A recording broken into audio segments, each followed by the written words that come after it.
salah satu di Kementerian saya belajar nulis dengan humas itu alhamdulillah beberapa kali dimuat di majalah aspirasi di Kementerian Agama Kanwil Jawa Tengah tentang kegiatan di Madin ataupun di daerah rumah saya.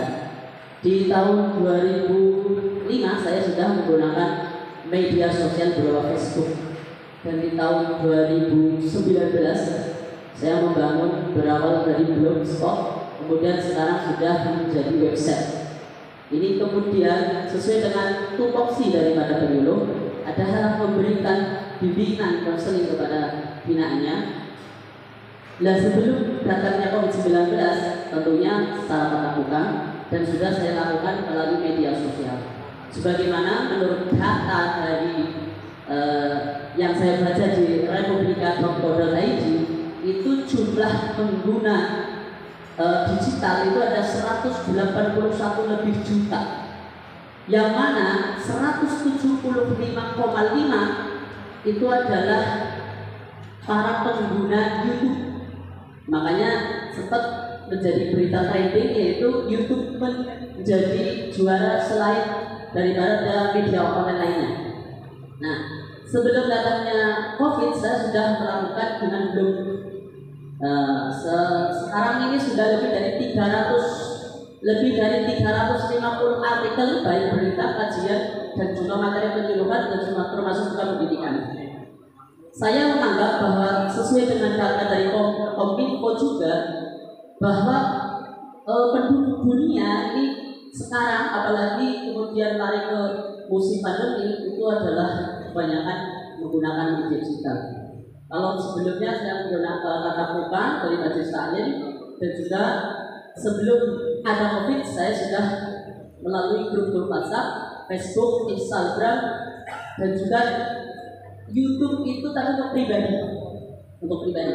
Nah, ketika datang COVID, saya selalu penyuluh agama Islam, tentunya tantangan. Saya berpikir metode apa yang tepat untuk memberikan penyuluhan kepada jamaah, baik secara majelis taklim yang sudah saya bina ataupun khalayak ramai atau secara maksimal.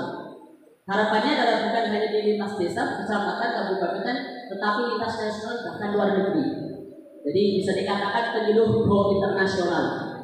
Lalu ketika datang COVID, karena tadi juga teman-teman sudah beberapa kali yang mengangkat tentang digitalisasi, maka di blog saya kemudian saya optimalisasi menjadi website, yang mana sekarang sudah alhamdulillah adsense-nya sudah dapat ya cirikan, alhamdulillah ini bisa sampaikan ya lumayan. Ini artinya sifat adalah untuk motivasi, karena ternyata para pembaca itu ketika ada iklannya ini menjadikan validasi media tersebut ini juga menjadi tambahan. Tapi kalau belum ada iklannya biasanya oke abal-abal gitu. Ini ada juga sebagian seperti itu. Sehingga ketika datang COVID-19, saya melakukan video call untuk yang kita pakai answer dari negara, kemudian dari Prestaklim menggunakan YouTube dan juga website sesuai dengan kajian-kajian, dan juga ada yang masuk dari teman-teman guru Madin yang langsung meminta materi. Alhamdulillah kita juga bisa dimuat di sini. Kemudian langsung yang saya angkat adalah inovasi dan kolaborasi kepenyuluhan dengan YouTuber. Kenapa saya tadi menyampaikan tentang YouTube? Karena ternyata 175,5 lebih pengguna media sosial adalah menggunakan YouTube. Karena ada visual, ada audio jelas.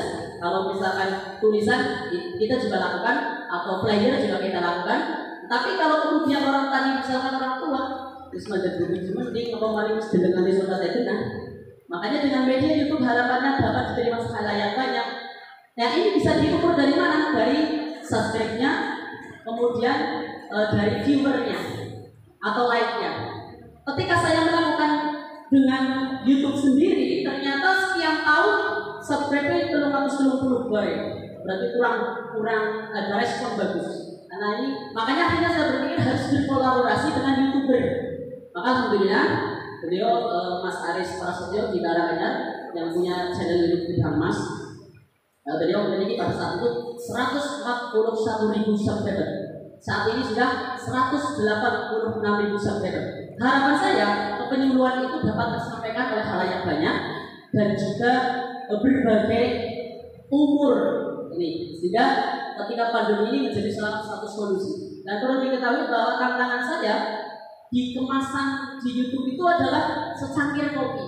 Dan secangkir kopi ini dikemas live streaming. Wah, ini satu tantangannya adalah si audien itu akan bisa chat langsung.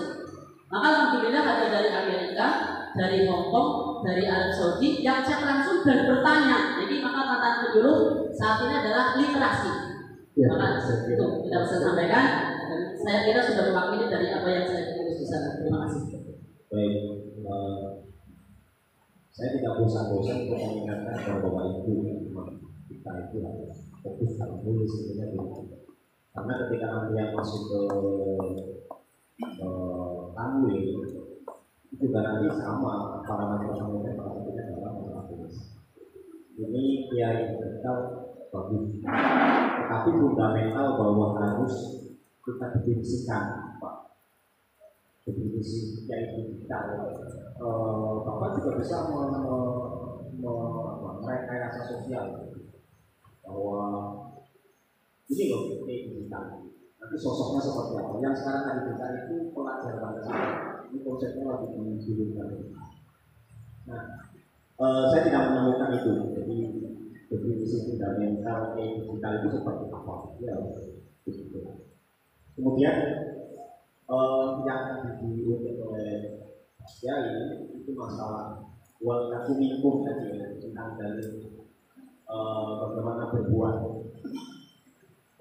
apa namanya menyampaikan sesuatu kemudian nama mengumumkan. Saya kepengen tahu sebenarnya dari tadi masalah pertama sampai terakhir ini kok rata-rata motifnya surat itu. Saya jadi penasaran. Penasaran saya bukan karena tidak tahu, tapi penasaran saya coba dijelaskan mungkin pakai tafsirnya siapa. Ayat itu jadi terus karena saya merasa menarisnya kita lupa tentang tafsir ayat itu. Ini saya kira penting. Terima kasih. Jadi teman-teman, yang pertama tentang kiai digital, memang saya tidak tulis di artikel itu, tapi terpakai di video, Pak. Terpakai di video. Kiai itu dalam secara arti adalah seorang yang dihormati. Jadi mohon maaf tanpa merendahkan seorang kiai, karena istilah ini juga belum familiar dengan kiai digital.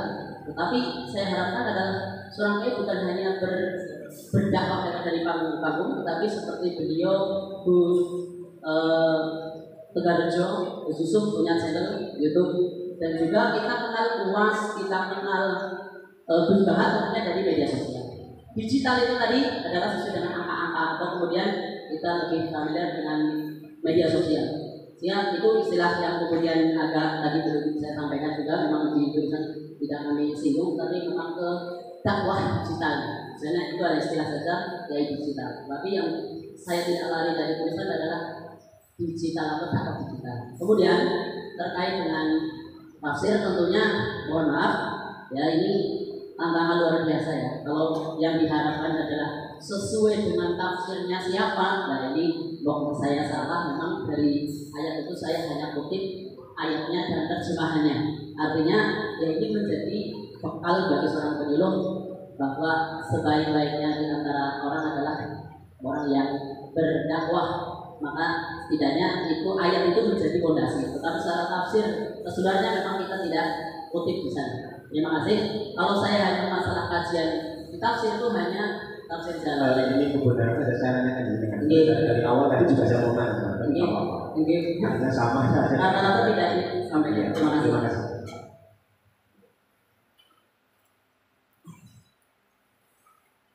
Terima kasih yang terakhir yang saya tanyakan kepada sekali. Sekarang orang berdakwah, orang berinovasi itu dengan berbagai macam kelompok. Seperti awal tadi ada BPB dakwah dapat terjemahan tapi benar.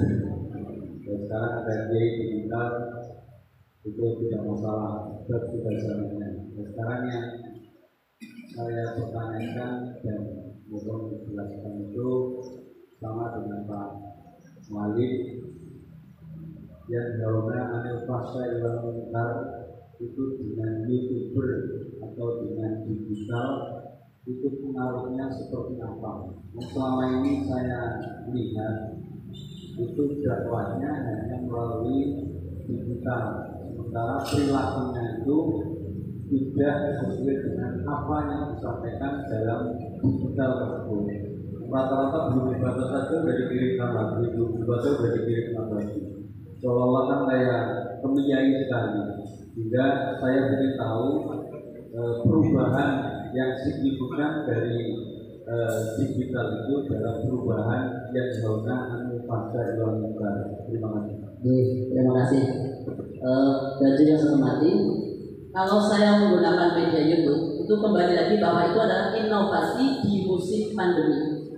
Jadi saya berpikir bahwa itu adalah metode yang terbaik, walaupun tentunya memiliki kekurangan. Kalau kita bertatap muka tidak bisa mencontohkan secara langsung perilaku kita di tatap muka, itu tentunya dapat dilihat. Tetapi kan di YouTube ini sifatnya adalah solusi darurat ketika musim pandemi. Sehingga kalau misalnya hanya kita bisa melayani chat langsung, kemudian bisa memberikan pengetahuan kepada audien atau pemirsa, itu saja. Kalau kita mencontohkan, tentunya ya menurut saya kalau kiai panggung juga seperti itu, tidak bisa secara real. Kalau kita lebih melihat dampak secara realnya nanti ketika dijamah langsung secara tatap muka. Jadi kembali kenapa saya menggunakan media sosial itu sebagai inovasi di musim pandemi. Itu saja. Terima kasih.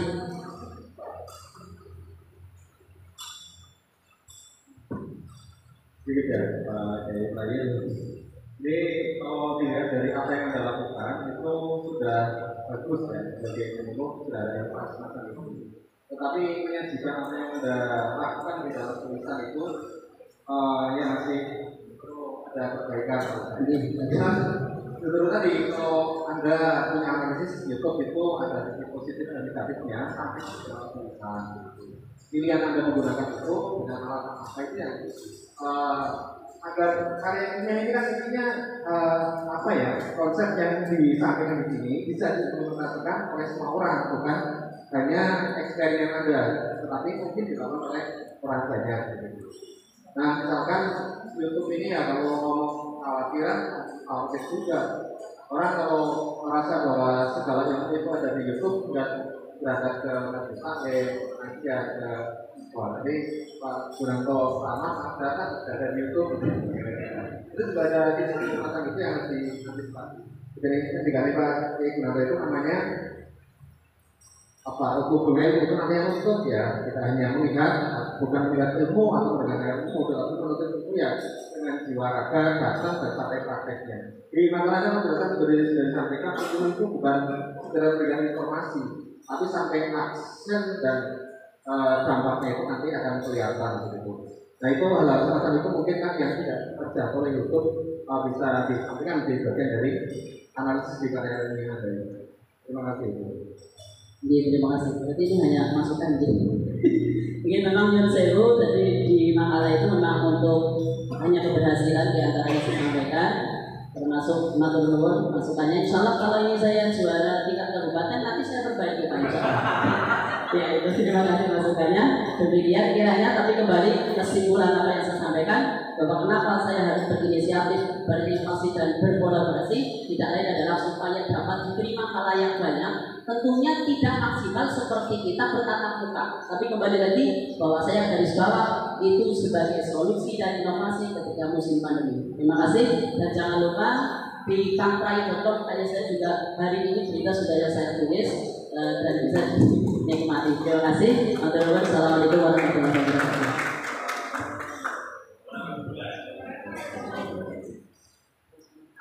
Ya, terima kasih. Berikutnya kami panggil nomor undi 11. Nomor undi 11 dari Kecamatan Purbalingga. Kepalanya dipersilakan.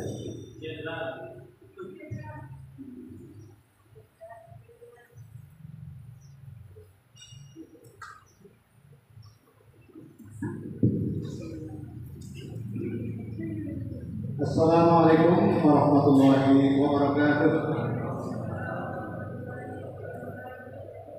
Hamdan wa syukran lillah amma Al-Mukarram ketika dewan juri yang kami hormati teman-temanku penyuluh agama dari berbagai kecamatan yang berbeda, serta yang kami muliakan panitia penyelenggara penyuluh fungsional dan penyuluhan non-PNS Badan untuk pemilihan Muktam tingkat Kabupaten Purbalingga.